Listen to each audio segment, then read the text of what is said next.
What's going on, guys? Welcome back to a brand new video. So right now we are just under 2 weeks away from the big season 1 update, and some of the biggest content we're getting in this update has to do with the new Warzone experience. So in today's video, I'm going to be discussing everything that you need to know about it, the brand new map, the new engine, the new perks, and the new systems that we have, along with a brand new Gulag. So there's so much to talk about in today's video. I will section it off, so if you know about something in particular, you can go ahead and skip that part. But if you find today's video helpful or informative, don't forget to hit that subscribe button so you never miss out on Call of Duty news ever again. And just a reminder, I did post a video yesterday covering a huge crossover event that we're going to get with the boys once again, and that's the boys versus the 7. So check that video out. It comes with new operators, new challenges, and so much more. Anyways, let's go ahead. Let's jump into it. So this update is going to be taking place on December 6th at 10 a.m. Pacific Standard Time. Now, the thing is the Warzone experience and the part of that is also going to go live at that same exact time. So as soon as this update goes live, the Modern Warfare 2 engine is fully going to be replaced with MW3's new movement system, the brand new mechanics, the new perks that we have. So everything that you know currently in the Warzone build that you're playing right now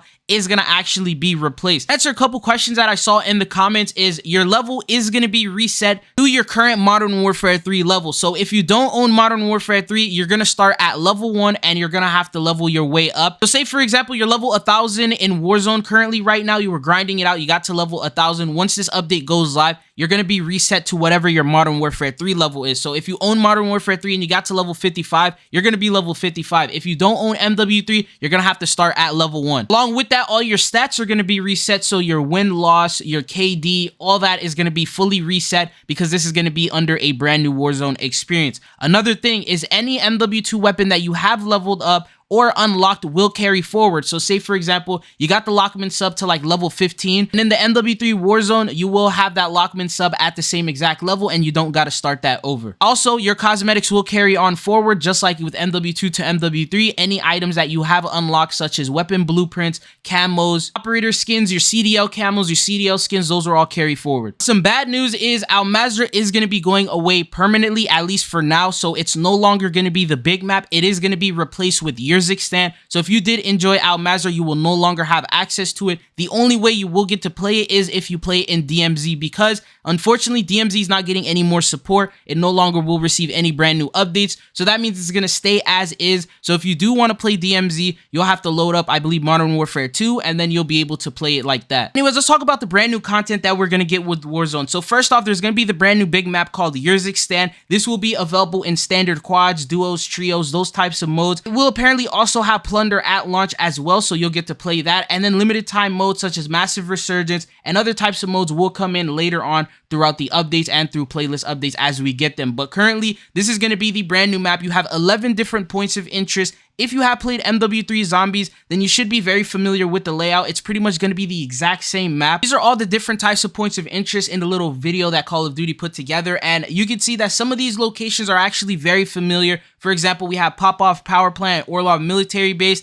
These are currently big ground war maps that you can play right now. Another thing is there's other locations that are coming from older Call of Duty titles, such as Overwatch from the OG MW3. That's pretty much going to be the highest point that we're going to get in the entire map. And then there's other locations, areas by the water, such as Seaport District. You have just different locations and different places. And it also apparently will give a Verdansk-like vibe. For many players who got to play it early and try it out, that's what they ended up saying. It plays sort of like it was with Verdansk. So if you enjoyed that Warzone map, then you're definitely going to enjoy this one. The good news that I can tell you is we're actually getting really good quality of life updates on the first day. So with Al Mazrah, we saw that it got really slow paced towards the middle of the game, and the rotating was very slow. There really wasn't anything like redeploy drones or anything until later on into the game. This is going to be added first day. So you have zip lines, which is going to be a brand new feature where you're going to be able to zip line from area to area, and it just makes it very, very quick. We saw these zip lines in the campaign. You're going to get to go from like one location to another, and it'll just help with rotation a lot more. There's also buffed versions of the redeploy drones, so these are going to send you up higher, and you're going to be able to go a lot further, so that way you'll be able to fly through these points of interest a lot faster than last time. There's also going to be a horizontal version of the zip lines, so rather than like going straight up with them, you can actually go side to side, as I just mentioned earlier. And then there's also a brand new train. Now, the craziest part about this train is it's actually drivable. You can drive this train yourself. You can have it leave, you can have it move, you can have it stop. What's really cool about it, it's sort of like a point of interest of its own, where it has different things like buy stations, UAV towers that you would see only at like named points of interest. But these are just some of the quality of life changes, because there's actually some very big ones in terms of movement. So first off, you're gonna have the same mechanics that you have with MW3, so you can slide cancel, you can move a little bit faster, the ADS speeds, everything's gonna be the same as it is with MW3. On top of that, the mantling and all that's gonna be a little bit faster. All the good quality of life changes that we have with the current Warzone right now are gonna carry into MW3's version of Warzone. They're gonna take the good and leave the bad. Another thing is stims will boost your movement speed, so when you pop that stim, you'll start moving a little bit faster. Red dots are back on the minimap as it is with MW3. The UI is gonna be the same as it is with MW3. You'll still be able to use tac stance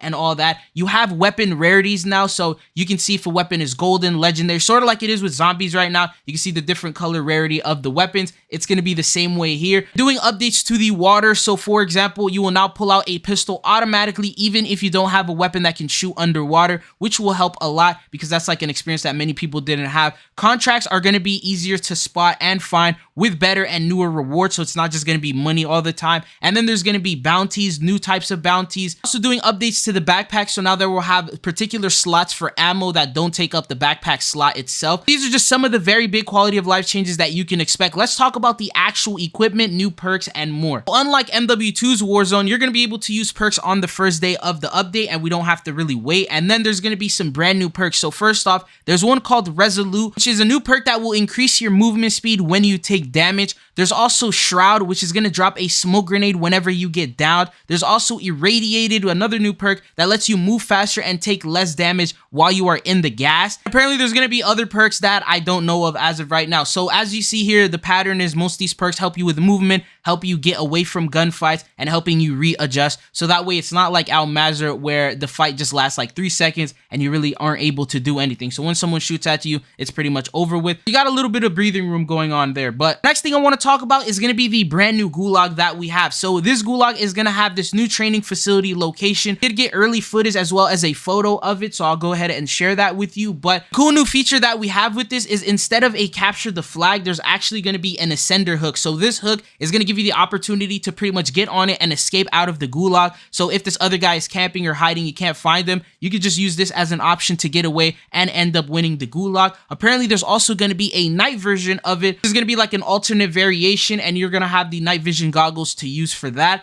And then there's going to be events that are also going to apparently happen within the Gulag. The best part is you are going to be fully kitted when you hit the Gulag. So when you're fighting someone, you're going to have full armor plates. You're also going to have weapons with full on attachments on them. So that way you are fully set to take on other players when you escape from the Gulag itself. Although I listed an entire bunch of content in this video that's going to be coming in for Warzone, remember with seasonal updates, there are always surprises. There's always things that haven't leaked. There's things that they never mentioned, and we'll end up getting more information on this around the time that we get the blog post, which is probably going to be Wednesday of this upcoming next week. If you want more information on that, I would definitely recommend you hit that subscribe button. I'll be covering it whenever we get some brand new information. But what are your thoughts and opinions on this new Warzone experience? Do you think, based on what you've heard so far, this is going to be one of the best Warzones we've ever gotten? Players who actually got a chance to play it early have started comparing it to the OG Warzone and said it's easily way better than the Warzone that we currently have right now. Another thing that I want to talk about is also upcoming content. So not only are we getting this brand new update for season 1, but as these seasons progress, we're also going to get other updates. For example, the return of Rebirth Island as well as Fortune's Keep. So apparently in upcoming seasons, I'm going to guess it's going to follow the same way as it was with like Ashika Island and how Vondo hit in. So probably around season 3. We did mention early 2024, we will be seeing the return of Fortune's Keep. And then a couple seasons after that, we are also going to end up seeing the return of Rebirth Island. So we're seeing all these OG maps making a return. And if these maps are coming back, then we can probably expect Verdansk to end up coming back at some point as well, right?